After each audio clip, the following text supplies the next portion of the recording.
నీకు గ్రీజ్ పోసి మేకులు తెగ్గొట్ట నడి రోడ్డు మీద మీ మొలతాడు తెగ మీ నాలుగు మీద కాకి రెట్టయ్యా మీ ఫేస్ ముందు కుక్క లెగ్గెత్తా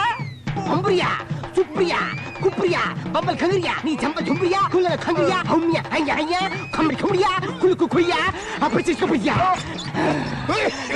అబ్బబ్బబ్బా ఇలా తిన్నదంతా కక్కునే బదులు వాడికి నిజం చెప్పేస్తే మీకు ఈ అవస్థ తప్పేది కదా ఏమిటో నా బిడ్డ పాండిత్యం ఇలా బూడిదలో పోసిన పన్నీర్ అయిపోతుంది నాన్న నువ్వు ఇంత కష్టపడి నీ విషాదాన్ని సంస్కృతంలో వ్యక్తం చేయక్కర్లేదు బాబు మనకంతా మంచే జరిగింది మంచా మంచటి మాతాజీ ఆదాయం పెరిగితే మనం ఇంకో 10 ఎకరాలు పొలం కొనుక్కోవచ్చు కదా వా అయిపోయా జింగారి జింగా ఇంకా నువ్వు కొత్త కొత్త డ్రెస్సులు కొనుక్కొని అన్ని రిలీజ్ సినిమాలు చూడొచ్చు ఒరే వా బుల్లెట్ల కొంగ ఇంకా నీ పాత సైకిల్ బయట పడేసి కొత్త స్కూటర్ కొనుక్కోవచ్చు నాన్న